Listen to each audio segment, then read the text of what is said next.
Hallelujah, praise the Lord. Yeshu Masih के नाम से आपका स्वागत करता हूं। और आज हम लोग जो इकट्ठा हुए हैं, एक बहुत ही सुंदर, एक अद्भुत परमेश्वर यीशु मसीह के अनुग्रहकारी मध्यस्थता की जो इंटरसीडिंग जो मिनिस्ट्री यीशुआ की, वो हम देखने वाले हैं। आज हम लोग एक स्त्री जो कुएं के पास है, वुमन एट जैकब्स वेल, स्त्री जो याकूब के कुएं के पास बैठती है और यीशु मसीह आते हैं, इंटरसीड करते हैं, बीच में बातें करते हैं। और यीशु मसीह एक महायाजक को रिप्रेजेंट कर रहा है। वो स्त्री जो है एक बिलीवर, एक विश्वासी को दिखा रही है। और अगर उसको पुराने नियम में देखते हैं तो वहां पर गिनती में हम लोग इसका वर्णन देखते हैं, जहां पर एक लैव व्यवस्था हम देखते हैं, जहां पर एक याजक और एक स्त्री, वहां भी वर्णन होता है। तो इनका कंपेरेटिव स्टडी देखेंगे और देखेंगे कि मध्यस्थी प्रेयर से क्या क्या होता है। आइए हम लोग वचन में बढ़ते हैं।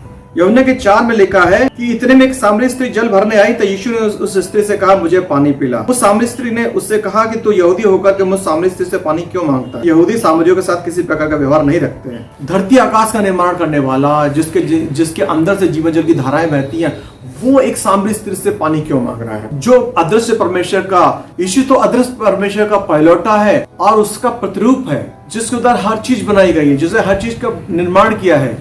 और वो इस स्त्री से पानी मांग रहा है जो आउटकास्ट है, डाउन ट्रोडन है। उसकी इस दुनिया में, इस समाज में कोई इज्जत नहीं है। यानी कि अगर मैं आपको इसका बैकग्राउंड में बताना चाहूंगा तो सामरी लोग कौन हुआ करते थे? जब आप इजराइल के इतिहास को पढ़ेंगे तो इजराइल जो था पहले, इजराइल जब हम दाऊद का समय देखेंगे और किंग सुलेमान का समय देखेंगे तो उसमें जो इजराइल था एक ही हुआ करता था। फिर उसके बाद इजराइल के दो भाग होते हैं। जब सुलेमान का लड़का रोबियाम के समय में 2 भागों में बढ़ जाता है। और जो उत्तर का भाग होता है इजराइल बोलते हैं, जो दक्षिणी भाग होता है उसमें 2 गोत्र होते हैं, यहूदा और बेंजामिन, 2 भाई होते हैं। वो जो उसको दक्षिणी राज्य बोलते हैं, जो यहूदा बन जाता है। और जो उत्तरी भाग है जिसमें 10 राजा होते हैं, 10 गोत्र होते हैं, वो नॉर्दर्न किंगडम बन जाता है। उसको इजराइल कहते हैं। उसकी कैपिटल समारिया होती है और यहूदा की जो कैपिटल होती है यरूशलेम होती है। ये इसकी बैकग्राउंड है। और करीब 700 ईसा पूर्व, यानी कि आज से करीब 2700 साल पहले जो इजराइल था, वो असीरिया के लोग उसको कैप्टिविटी में ले जाते हैं, बंधुआई में ले जाते हैं। और जो वहां पर जब वो लोग बसाते हैं उन लोग, तो वो लोग जो क्या करते हैं, सामरी प्रदेश बसाते हैं उनको।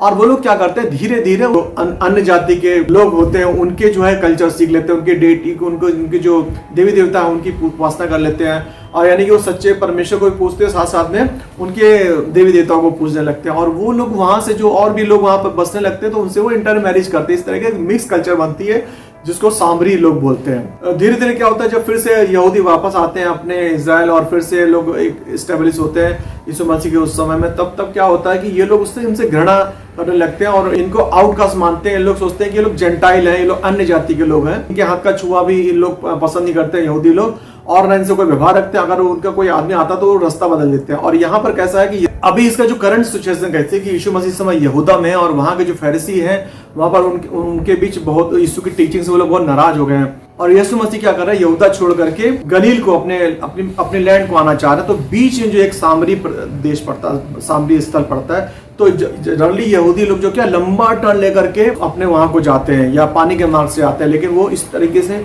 जो शॉर्ट पड़ता है वहां से वो लोग ट्रेवल नहीं करते। लेकिन यीशु मसीह पर्पसली जानबूझ करके उस सामरी प्रदेश से, यानी कि ये है यहूदा प्रांत और ये है गलीली, इसके बीच में सामरी प्रदेश है, तो वहां से जानबूझ के यीशु मसीह आते हैं। क्योंकि उनका परमेश्वर हर चीज जानता है, ओमनीपोटेंट है, ओमनीप्रेजेंट है, ओमनीशिएंट है। यीशु मसीह सर्वशक्तिमान है, सब कुछ जानते हैं। जानबूझ करके उस स्त्री को उद्धार के लिए वो वहां से गुजरते हैं।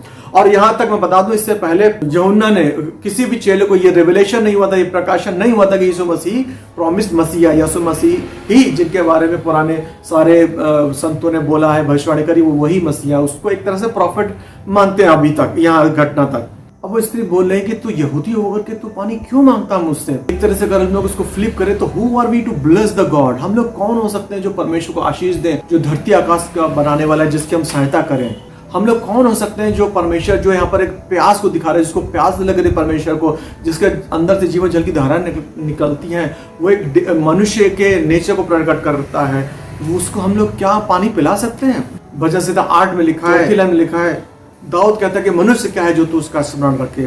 और ये परमेश्वर के बड़े दिल के बारे में बताता है कि परमेश्वर देखो, एक आउटकास्ट, जो एक व्यभिचारिणी स्त्री है, जो एक अडल्टरस, उसको परमेश्वर का ध्यान है, परमेश्वर उसका भी ध्यान है। यानी कि परमेश्वर कहता है कि जो वैद्य किसको जरूरत है, डॉक्टर किसको जरूरत है, बीमार को डॉक्टर की जरूरत है। और बाइबल में जो बीमारी को सिन को, पाप को रोग की तरह दिखाया गया है। यानी कि अगर रोगी है तो डॉक्टर पास जाएगा, और जो पापी है वो किसके जाएगा? परमेश्वर की तरफ जाएगा।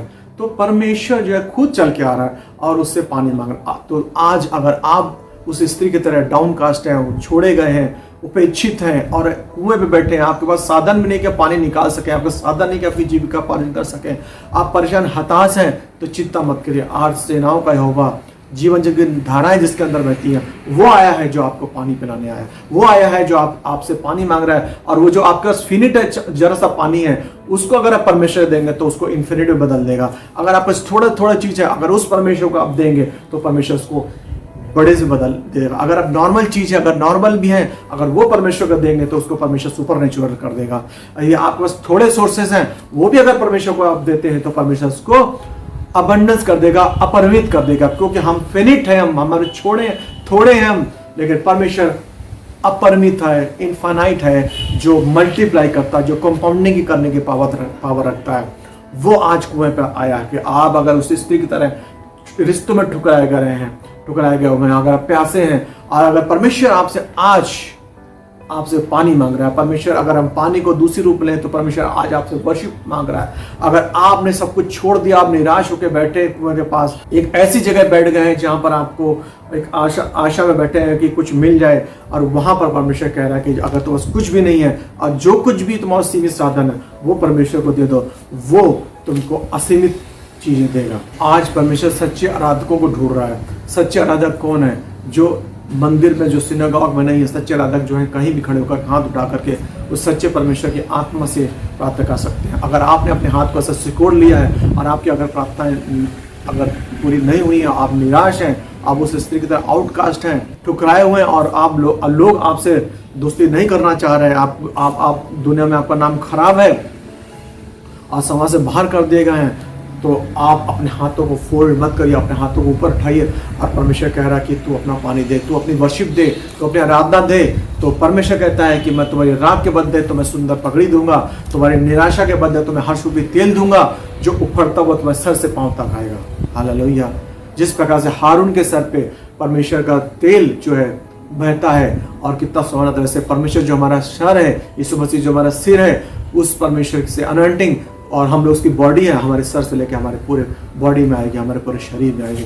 वो परमेश्वर आज आपसे कह रहा है कि अपनी वर्शिप, अपनी आराधना मुझको दो। वो मसीहा है। इस बात का प्रकाशन देने के लिए यीशु मसीह किसी रिलीजियस एलाइट ग्रुप में नहीं गए या सोशली एक्सेप्टेबल लोगों के बीच नहीं गए। वो किसके पास आए? सोचो, इतना लंबा, जो यहूदा और गलीली के बीच के रास्ते में वो सामरिया होते हुए, जहाँ पर यहूदी लोग संपर्क भी रखना नहीं चाहते, देखना भी नहीं चाहते हैं, वहां से यीशु मसीह होते हुए गए। यानी कि यीशु मसीह, यानी कि परमेश्वर का वचन, अगर आप निराश है, टूटे हैं, तो उनके लिए है, ताकि आप निराशा में आपका संजीवनी, आपके में जीवन का जल फूटे। अगर आप सूखे हुए हैं और आपका पूरा जीवन सूख गया है, तो पवित्र सामर्थ्य से आपके जीवन जल की धाराएं बहेगी। क्योंकि परमेश्वर ने जगत के मूर्खों को चुन लिया, जो कमजोर हैं उनको परमेश्वर ने चुना है, ताकि उनके द्वारा अपना बल दिखा। क्योंकि परमेश्वर कहता है 2 कुरिन्थियन 12:4 में लिखता है, 9 में कहता है, पौलुस कहता है कि जब मैं कमजोर होता हूं तो परमेश्वर की सामर्थ मुझे प्रकट होती है। यदि आप टूटे हैं और आप समाज से बहिष्कृत हैं और आप निराश हैं और आपने आराधना की जगह अपने हाथ से फोल्ड कर लिए हैं, तो परमेश्वर कह रहा है कि मुझे एक गिलास पानी दो, गिव मी योर वर्शिप, मुझे अपनी वर्शिप दो, अपनी आराधना दो, आत्मा से सच्चाई से प्रार्थना करो, तो मैं तुम्हारे सीमित साधनों को असीमित कर दूंगा, तुम्हारे फिनिट चीजों को इन्फिनाइट में बदल दूंगा। मैं हूं जो बहुतायत का परमेश्वर, मैं दबा के उफनता हुआ तुम्हारे गोद में दूंगा। यदि तुम मुझे पानी देते हो तो फाउंटेन ऑफ लिविंग वाटर दूंगा, जीवन जल का सोता दूंगा, जो तुम्हारे अंदर से फूटेगा, और जो समाज में सूखा पड़ा हुआ है उनके बीच ये तुम्हारा पानी का जगह सोता क्या है? पवित्र सामर्थ्य जो लोगों में जाएगी। ऐसा 61:1 में कितना खूबसूरत कहा है परमेश्वर ने, सिय्योन के विलाप करने वालों के सिर पर के राग दूर करके सुंदर पगड़ी बांधूं, उनका विलाप दूर करके हर्ष का तेल लगाऊं, उनकी उदासी हटाकर यश का ओढ़ना उड़ाऊं, जिससे उस यीशु की महिमा प्रकट हो।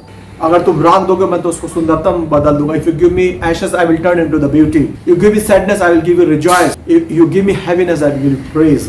उसको महिमा दो ताकि तुम्हारा भला हो। हालेलुया। यानी कि परमेश्वर के इन्फिनिट एक्सचेंज कर रहा है। यहाँ पर अगर आप देखेंगे तो वो पानी मांग रहा है, वो याकूब के कुएं के पास जो स्त्री बैठी है उससे डिवाइन एक्सचेंज कर रहा है, वहां पर इन्फिनिट एक्सचेंज कर रहा है। क्या कर रहा है? वो कह रहा राग के बदले मैं तुझे सुंदर पगड़ी दूंगा, विलाप के बदले मैं तुझे हर्ष का तेल दूंगा, बीमारी की जगह तो मैं अच्छी सेहत दूंगा, उदासी के बदले तो मैं खुशी का अभिषेक करूंगा, ब्रोकननेस की जगह, टूटेपन की जगह तुझे रिस्टोर करूंगा, तुझे फिर से स्थापित करूंगा, मृत्यु के बदले तुझे जीवन दूंगा। परमेश्वर आपके जीवन को 180 डिग्री चेंज करने में सामर्थ्यशाली। Hallelujah. He can turn your situation at 1 second 180 degree, from zero to he can make hero. तुम्हारी नेचुरल चीज को सुपर नेचुरल बदलने की क्षमता रखता है। परमेश्वर हमारे बीच में अगर सामर्थ्य है जो तुम्हारी सोच समझ के काम कर सकता है। तो आज याकूब के कुएं के पास अगर आप निराश बैठे हैं, अगर आप अपने घर के पास निराश बैठे हैं, या अपने ऑफिस में निराश बैठे हैं, या अपने बिजनेस में निराश बैठे हैं, या अपनी सेहत से निराश बैठे हैं, तो परमेश्वर का वचन कहता है कि तुम अब एक कप पानी, एक glass of water give to the Lord, अपने वर्शिप परमेश्वर को दो, परमेश्वर तुम्हारे दुख को सुख में बदल देगा। कैसे बदलेगा? आइए हम लोग परमेश्वर के न बदलने वाले वचन से देखते हैं। यहोवा यूं कहता है कि तुम्हारे पुरखाओं ने मुझ में कौन सी ऐसी कुटिलता पाई कि मुझसे दूर हट गए और निकम्मी वस्तुओं के पीछे होकर के स्वयं निकम्मे हो गए। इसका मतलब है कि निकम्मी वस्तुओं के पीछे पड़कर निकम्मे हो गए, यानी कि जिस पीछे जाना मतलब उसकी उपासना करना। यानी कि अगर आप एंटरटेनमेंट के पीछे पड़े तो उसकी आप उपासना कर रहे हैं, यदि आप दुनिया के सुख में पड़े हुए तो उसकी उपासना कर रहे हो। उपासना मतलब क्या समझना? समय देना। अगर आप टीवी के पीछे पड़े तो टीवी की उपासना कर रहे हैं, अगर आप पैसा कमाने के पीछे लगे तो पैसे की उपासना कर रहे हैं, अगर आप रिश्तों के पीछे पड़े तो रिश्तों की उपासना कर रहे हैं। यानी कि अगर आप परमेश्वर को पहले स्थान देने की जगह आप दूसरी चीजों को स्थान दे रहे हैं तो creating anti Christ. Anti Christ मतलब क्या है? In place of Christ, that is anti Christ. Yeshu Masih के स्थान में दूसरी चीज की प्राथमिकता मतलब एंटी क्राइस्ट है। यानी कि आप ऐसी चीजों के पीछे पड़ रहे हैं जो मसीह को नीचे कर रही है और उन चीजों को ऊपर कर रही है, तो आप उन निकम्मी वस्तुओं के पीछे चल रहे हैं। यानी कि आप उसी तरह निकम्मे होते चले जा रहे हैं। यदि इसको हम उल्टा कर दें, अगर इसको फ्लिप कर दें, अगर इसका दूसरा पहलू देखिए, तो अगर इस वचन को मैं इस तरीके से पढ़ूं, यानी कि पुरखाओं ने परमेश्वर में कुटिलता नहीं पाई और उसके पीछे चले गए। हालेलुया। अगर हम फ्लिप करते हैं तो परमेश्वर की, तो उसमें क्या था? निकम्मी की वस्तु की तरह फॉलो कर रहे थे, निकम्मे बन जा रहे थे। लेकिन यहाँ पर जब जीवित परमेश्वर की उपासना करते हैं, जीवित परमेश्वर की ओर चलते हैं, तो आप उसके जैसे बन जाते हैं। उसके जैसे यानी कि जो उत्पत्ति ने कहा कि I have created man in image and likeness, परमेश्वर ने अपने स्वरूप और समानता बनाया है। यानी कि हम रोमन्स के 8 के 29 में लिखा है कि परमेश्वर की मेन मोटिव क्या रहता है हमारे जीवनों के, हम यीशु के कितने पार्ट, यीशु के जैसे कितना बन गए। यानी कि हमारे जीवन में, हमारी इस दौड़ में, हमारी प्रेसिंग ऑन में हमारा कितने पार्ट तक हम मसीह के जैसा बन गए, दैट इज इंपॉर्टेंट। ये इंपॉर्टेंट नहीं कि तुमने कितने डेविल को भगाया, कितने अपने मुर्दे जिंदा किए, या कितने चंगाई करी, नहीं। मेन इंपॉर्टेंट है कि आप यीशु के जैसे कितने परसेंटेज बने, ये है मेन मोटिव। तो आप अगर यीशु की उपासना करते हो, सच्चे परमेश्वर को आप अगर वर्शिप करते हो, तो आप उसके जैसा बन जाते हैं। जो उसकी ब्लेसिंग है, जो जीवन जल का सोता है, वो तुम्हारे अंदर फूटेगा और तुम्हारे द्वारा इस सूखे संसार में फैलेगा। हालेलुया। यानी कि आपकी जिंदगी 180 डिग्री चेंज होती है।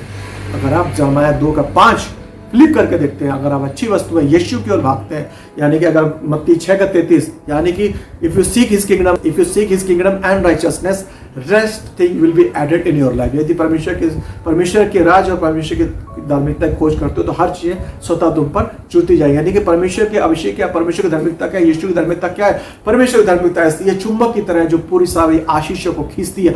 आपको आशीषों के पीछे भागने की जरूरत नहीं है, वो आशीष आपके पीछे खुद भागी आएंगे यदि आप यीशु को अपने जीवन में प्राथमिकता देते हो। हालेलुया। आज याकूब के कुएं पर परमेश्वर स्वयं आया है और उस स्त्री से पानी मांग रहा है, उस स्त्री से वर्शिप मांग रहा है। और आप उस स्त्री की जगह आप अपने आप को देखते हैं तो परमेश्वर आज से कह रहा है, आपसे कह रहा है, परमेश्वर आपसे पानी मांग रहा है। यानी कि जो चीज आपके पास बहुत कम है, थोड़ी, वो मांग रहा है। परमेश्वर कह रहा है मैं तुमसे एक्सचेंज करूंगा, मैं उससे डिवाइन एक्सचेंज करूंगा, तुम्हारी कमी घटी को मैं अपनी अबंडेंस से बदल दूंगा। यहाँ देखो एक महायाजक यीशु मसीह है और जो विश्वासी है, जो स्त्री है, उसके जो सामरी जो बिल्कुल डाउन कास्ट है, आउटकास्ट है, उसको सोसाइटी में कोई इसकी इज्जत नहीं है, वहां पर परमेश्वर की देखो इंटरसेडिंग, परमेश्वर की मध्यस्थी को देखते हैं यीशु मसीह को। और वही हम लोग एक याजक है और एक स्त्री है, उसके बारे में हम लोग तुलनात्मक अध्ययन करते हैं। आइए हम लोग देखते हैं जिसका ओल्ड टेस्टामेंट में लिखा हुआ है। गिनती के 5वें अध्याय के 12वें लाइन में लिखा है, यदि किसी मनुष्य की स्त्री बुरी चाल चलकर उसका विश्वासघात करे, किसका?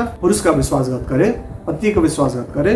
कैसे करे? 13वीं आयत में लिखा है, यदि कोई पुरुष उसकी पत्नी के साथ, उस स्त्री के साथ कुकर्म करे, परंतु यह बात पति से छुपी रहे और खुली ना हो, और वह स्त्री अशुद्ध हो गई, परंतु न तो उस स्त्री के विरुद्ध में कोई साक्षी है, कोई टेस्टी बनी है कि भाई कोई शक हो रहा है तुम्हारी जो गलत काम कर रही हो, और लेकिन पति शक कर रहा है, और ना वह स्त्री इस कुकर्म को करते हुए पकड़ी गई। अभी 14वां लिखा है कि उस पति के मन में पत्नी के प्रति जलन, शंका उत्पन्न हो गई, तो पति क्या करता है? प्रीस्ट के पास, याजक के पास लेके जाता है उस स्त्री को, उसके कैरेक्टर को इंगित करके, सिर्फ शक होने की वजह से गिनती में परमेश्वर ने कैसे इसकी जांच बताई है यहोवा की, कोई ऐसा केस हो तो कैसे उसको डील करेंगे। अब याजक क्या कर रहा है, पति ने जो उसमें जो आरोप लगाया, लांछन लगाया है, जो एलिगेशन लगाया है अपनी पत्नी पर, तो याजक कैसे टेस्टिफाई करेगा? याजक क्या करेगा, पानी लेगा, पवित्र जल लेगा और पवित्र स्थान जो तंबू है वहां का मिट्टी लेगा और स्त्री के बाल बिखराएगा और स्त्री से शपथ रखवाता है, अगर तू झूठ बोले तो इस शरीर में तेरे पास श्राप आएंगे। अगर तू यहोवा के सामने झूठ बोलेगी तो क्या क्या होगा, तेरा जान सड़ जाएगी, तेरा पेट फूल जाएगा और तू कभी मां नहीं बन पाएगी। इस तरह के श्राप आएगा। अगर सच में व्यभिचारिणी है, तू ऐसा है, तो तेरे सब श्राप जो है वो कन्फेशन कराता है और तुम पर ऐसा हो जाएगा। एक तरह से वो याजक क्या कर रहा है, कर्ज श्राप दे रहा है उस स्त्री को। यानी कि एक ऐसी व्यवस्था जहां पर यहाँ पर एक याजक है जो उसको उसके दंड की सजा उसको ही दे रहा है, जबकि उसका साबित भी नहीं हुआ है, उसको ऐसा कर्ज दे रहा है, उसके बाल बिखरा है, नहीं कि उसको ह्यूमिलेट किया जा रहा है, बाल बिखरे ह्यूमिलेट किया जा रहा है, उसको पानी जो है पानी गंदा यानी कि कड़वा पानी पिलाया जा रहा है, ऊपर से जब वो पीती है अगर उसमें पाप निकलता है तो पूरी बॉडी उसकी बेकार हो जाती है, उसका पेट सड़ जाता है, फिर कभी मां नहीं बन पाती है और फिर उसका जो सोसाइटी उसको मार डालती है। हालेलुया। इस तरीके से हार्ड लॉ नियम जो है एक हम स्त्री के रूप में देख रहे हैं और एक याजक के रूप में देख रहे हैं। और यहाँ हम लोग जो यूहन्ना के चौथे में देख रहे हैं कि ऐसा महायाजक जो मलकीसदीक की रीत पर है, जो उसके सफरिंग, उसकी परेशानियां उस स्त्री को जो व्यभिचारी है, डिक्लेयर है, समाज में बहिष्कृत है, उससे यीशु मसीह जो उससे सारे यहूदी उससे व्यवहार नहीं रख रहे, वहां पर यीशु मसीह से कह रहे हैं अपनी सफरिंग, अपनी सारी निंदा, अपने सारा बोझ, अपने ऊपर लगाए गए सारे झूठे आरोप, एलिगेशंस तुम मुझे दे दो, मैं तुम्हारा पाप उठाने पर हूं ताकि तुम शुद्ध हो जाओ, तुम पाप रहित हो जाओ, तुम्हें अनंत काल का जीवन मिल जाए, तुम पिता के साथ सनातन के लिए रहो। और यहाँ पर जो याजक है, जो मनुष्य की दृष्टि से, जो एरोन की दृष्टि से, जो हारून की पद्धति पे है, दोष लगा रहा है। हालेलुया। ये देखो परमेश्वर का प्रेम। मध्यस्थी, दोनों मध्यस्थी कर रहे हैं यहोवा की। एक मध्यस्थी कर रहा है, स्त्री के सारे पाप, सारे दुख, सारे दर्द अपने ऊपर ले रहा है, पानी मांग रहा है उससे, यानी कि उसके कष्ट ले रहा है। और यहां पर एक याजक उसको पानी दे रहा है, उसको कष्ट दे रहा है, उसमें कड़वाहट मिला के दे रहा है कि ये तुम्हें पीना पड़ेगा। यह है हमारे मसीह का प्रेम। दोनों ही मध्यस्थी कर रहा है, यानी कि जो नियम है, जो लॉ है, वो हमको बचा नहीं सकते, लेकिन मसीह का अनुग्रह जो हमको हर पाप से मुक्त करता है और सामर्थ्य है हमको हर पाप से छुड़ाने पे। उसका प्रेम और उसकी दया धरती आकाश का बनाने वाला, वो आज आपसे कह रहा है कि अपनी सारी तकलीफ, अपने सारे पाप, अपनी बुरी यादें, कड़वी यादें मुझको दे दो और मैं उसको पीने पे हूं ताकि तुम शुद्ध हो जाओ, तुम फ्री हो जाओ, तुम बहुतायत का जीवन पाओ। मैं इसलिए आया कि तुम बहुतायत का जीवन पाओ। और मेरी शब्द मेरी भेड़ सुनती है, मेरा शब्द मेरी भेड़ सुनती है। इब्रानी के 7:25 में लिखा है वो हमारे लिए देखो हमेशा इंटरसीड करता रहता है। वहां पर अगर आप देखेंगे रेवलेशन के 12 में एक्यूजर ऑफ ब्रदरन है, जो हमेशा दोष लगाने वाला है, हमेशा दोष लगाता है, लेकिन हेवन के कोर्ट में हमारा एडवोकेट है यीशु मसीह, जो हमेशा हमारे लिए इंटरसीड करता रहता है कि पिता उसके पाप को मत देख, उसके अधर्म को देख, देखो मैंने लहू बहाया है, मुझको देख। अगर हम लोग देखते हैं जब बिलाम अब इस्राएलियों को श्राप देने पे होता है, बालाक राजा जब उसको मिद्यानियों का राजा बालाक जब इब्रानियों को, हिब्रूस को, यहूदियों को श्राप देने के लिए बुलाता है बिलाम को, तब जब बिलाम ऊपर खड़ा होता है, तब जब इजरायली कैसे चलते थे, चारों गोत्र ऐसे जब बना के क्रॉस बना के चलते थे, जब वो ऊपर खड़ा होता है तब वो क्रॉस देखता है और कहता है कि ये आशीष के भागी हो गए हैं, इन पर कोई मंत्र नहीं चलेगा, मैं इनको श्राप नहीं दे सकता। हालेलुया। वहां पर वो क्रूस को देखता है, प्रोफेटिकली क्रूस को देखता है, परमेश्वर के बहाए लहू को देखता है, तो कहता मैं इसको शाप नहीं दूंगा। तभी नंबर्स के गिनती के 23 लिखा कि याकूब पे कोई मंत्र नहीं चलेगा। मध्यस्थी के प्रार्थना में ढूंढ रहा है बिचवाई को। बिचवाई मतलब एक ऐसा मीडिएटर जो परमेश्वर और इंसानों के बीच हो। वो क्या बोलता है? अय्यूब की 9वीं अध्याय की 33वीं लाइन में लिखा है, हम दोनों के बीच कोई बिचवाई नहीं है जो हम दोनों पर अपना हाथ रखे। हालेलुया।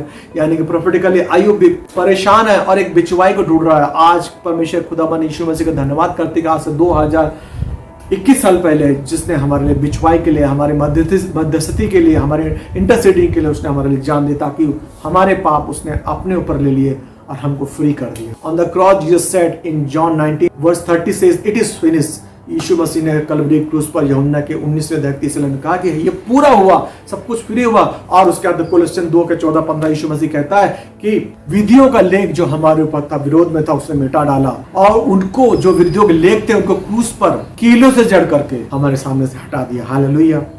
15वीं आयत बहुत जबरदस्त है। क्या लिखा है? और से प्रधानता और अधिकारों का को ऊपर से उतार करके उनका खुल्लम खुल्ला तमाशा बनाया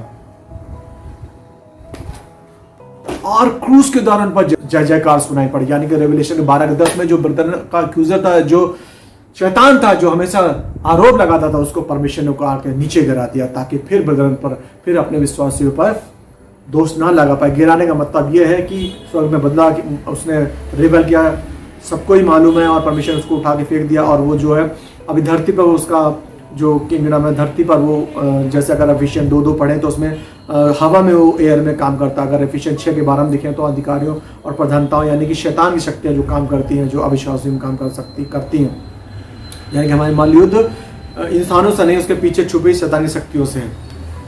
यानी कि परमेश्वर के लहू में, पहला यूहन्ना 1:7 और पहला यूहन्ना 1:9 में लिखा कि परमेश्वर का लहू हमें हर पाप से शुद्ध करता है। यानी कि सारे जो अक्यूज लगाता था, सारा जो हम पर विरोध का गलत काम करते थे, जो लगाता था, उसको परमेश्वर ने हटा दिया। यानी कि अगर आप मिलिट्री को देखेगा, मिलिट्री में जो सेना हार जाती है तो उसका जो कमांडर होता है वो क्या करता है, उसके कमांडर के सारे जो मेडल्स वो छीन लेता है और जीती हुई सेना का छोटा से छोटा सिपाही उस कमांडर से ज्यादा, हारी हुई सेना के कमांडर से ज्यादा वैल्यू रखता है। और उनको सबको ऐसे बेड़ी में जकड़ करके ऐसे परेड कराई जाती है, देखो। और वो दूसरे और जो उसके लोग, वो जीते हुए लोग क्या करते हैं, जय जयकार करते हैं। वैसे यीशु मसीह ने किया कि शैतान को बेड़ियों से जकड़ करके ऐसे परेड करवाई। और जो आदम और ईव से धोखे से उसने उत्पत्ति के 3 में परमेश्वर ने जो अधिकार दिया था, उसने जो छीन लिया था, यीशु मसीह ने फिर से उसको ले करके, जिसका वर्णन रेवलेशन प्रकाशित 1:18 में है, मर मैं प्रतिमा उन्नति हूँ और जीविता हूँ, मृत्यु और अधलों की कुंजियां मेरे ही पास है। कि जो अधलों की कुंजियां थी किसके पास थी? पहले शैतान क्या करता था, पाप करा करके लोगों को मृत्यु की ओर ले जाता था। हालेलुया। लेकिन मसीह के क्रूस पे जान देने से वो जो उसकी पावर थी, जो उसकी कुंजी थी, मसीह ने छीन ली, खुल्लम खुल्ला तमाशा बनाया। और जो अधिकार जो आदम ईव ने हार गए थे, वो परमेश्वर ने हमको फिर से वापस दिया। यानी कि मसीह में जो विश्वासी एक दिन का भी है, वो पावरफुल रहता है, शैतान को कुचलने में सामर्थ्य। हालेलुया। ये है परमेश्वर की इंटरसेडिंग पावर, मध्यस्थी की प्रार्थना, मध्यस्थ करने की इंटरसेडिंग पावर, जो हमेशा हमारे लिए दुआ महायाजक जो हमारे हमेशा दुआ करता रहता है, हमारे लिए इब्रानी के 7:25 के तहत हमारे हमेशा विनती करता रहता है, मध्यस्थी करता रहता है, यहोवा को सबको बचाता है। जबकि पुराने नियम हम लोग देखते हैं गिनती में याजक दोष लगाता है उस स्त्री पे, जबकि उसको दोष जो एडल्ट्री का शक रहता है उसके पति को, सिर्फ उसमें भी उसको कड़वा पानी पिलाया जाता है। जबकि यहाँ पर परमेश्वर तुम्हारा कड़वा पानी खुद मांग रहा है, तुम्हारा कड़वाहट उसने खुद ली है ताकि तुम मिठास में रहो, तुम बहुतायत में रहो। इंटरसीडिंग का अगर यहीं में देखेंगे तो अगर लूक के 22 में हम लोग देखते हैं कि जब परमेश्वर यहाँ ही नहीं कि जब परमेश्वर यहाँ से स्वर्गारोहण हुआ तो वहां पर इंटरसीडिंग कर रहा है। जब आप इस धरती पे देखेंगे, जब शैतान बोलता है, जब पतरस बोलता है कि शैतान आज ही शैतान ने तुमको पटकने, गेहूं के समान पटकने के लिए मांग लिया, लेकिन मैंने तुम्हारे लिए प्रार्थना करी है, मैंने तुम्हारे इंटरसीडिंग करी है। ये है परमेश्वर यीशु मसीह की मध्यस्थी की मिनिस्ट्री जो हमारे लिए अब तक जारी है, क्योंकि यीशु मसीह को मालूम है कि तुम कहाँ गिरोगे, किस टेम्पटेशन में गिर जाओगे। तो आज मेरे भाई और बहनों, उस परमेश्वर यीशु को अलाउ करो अपने जीवन में, उस हर क्षेत्र पर, ताकि वो तुम्हारे लिए प्लीड करे, तुम्हारे लिए वो इंटरसीड करे, तुम्हारे केस को, अपना जो केस है, जो तुम अपने बोझ उठाते हुए थक गए हो, यीशु मसीह को अलाउ करो उस केस को उठाने के लिए, उस बोझ को उठाने के लिए, ताकि जीवन विक्ट्री में चलो, एक दिन की जय में नहीं, लगातार की जय में चलो। और उसको अलाउ करो कि जो रोमन्स के 8:29 का जो वाचा है परमेश्वर की, कि परमेश्वर यीशु के जैसा बनते चले जाओ। अलाउ करो अपने जीवन के हर क्षेत्र में, तो तुमने आज तक अलाउ नहीं किया, आज वो मौका है परमेश्वर की ओर से कि उसको अलाउ करो अपने जीवन के क्षेत्र में, ताकि तुम यीशु के जैसे बनते चले जाओ। हम लोग यीशु मसीह के सोल्जर्स हैं, क्योंकि यीशु मसीह हमारा कैप्टन है, कि परमेश्वर हमको परमेश्वर ने अति स्वर्गीय स्थानों में बैठाया है, और हम हेवेनलीज में उस बैरी के चालों से हम लोग लड़ रहे हैं। यानी कि अगर आप दानियल 10 में पढ़ेंगे कि हमारी दुआएं तुरंत पूरी हो जाती है। मैंने इससे पहले बताया था मैसेज में, संदेश में। लेकिन शैतान की शक्तियां, जो पहला सिंहासन जहाँ पर सबसे थर्ड हेवन है, जहाँ परमेश्वर रहता है, बीच में शैतान की उसकी सेना रहती है, और जो तीसरा हेवन है जो हम लोग दिखता है, उसके बीच में हमारी प्रार्थना वो शैतान के लोग रुकते हैं, दुष्ट की सेना रुकती है। वहाँ पर परमेश्वर हमको बैठाया, और हम जितना दुआ करते हैं, जितना परमेश्वर को अलाउ करते हैं, उतनी जल्दी हमारी प्रार्थनाओं का उत्तर मिलता है। और आइए होने दे, आज अगर आप याकूब के कुएं में बैठे हैं तो परमेश्वर को अलाउ करिए उन क्षेत्रों में, उन जगह पे जहाँ पर अब तक आपने अलाउ नहीं किया। परमेश्वर प्रभु यीशु इन सब बातों से आपको आशीष दे। आमीन। God bless you. Praise the Lord. हमें उम्मीद है कि आपको हमारे वीडियोस पसंद आ रहे होंगे और आप बहुत कुछ सीख रहे होंगे। उनसे मसीह में बढ़ने में, बाइबल के वचनों को समझने में आपको मदद मिल रही होगी। तो फिर देर किस बात की, जल्दी से हमारे YouTube channel life in Christ को सब्सक्राइब कीजिए और साथ ही साथ बेल आइकन भी दबा दीजिए ताकि हमारे लेटेस्ट वीडियोस के अपडेट्स आपको मिलते रहें और आप हमारा कोई भी वीडियो मिस ना करें। और हाँ, दूसरों के साथ ज़रूर शेयर कीजिए ताकि वो लोग भी बाइबल के वचन की समझ में और यीशु के साथ अपने मजबूत रिश्ते में आगे बढ़ सके, उन्हें भी यीशु के आने के दिन के लिए तैयार होने में मदद मिल सके और बहुत से ऐसे लोग जो नहीं जानते मसीहा को, वो जान सके अपने सच्चे परमेश्वर और ज़िंदा खुदा को। और साथ ही साथ हमारा जो फेसबुक पेज है वॉल ऑफ फायर, उसको भी ज़रूर से फॉलो कीजिए और ज्वाइन कीजिए। Thank you and God bless you.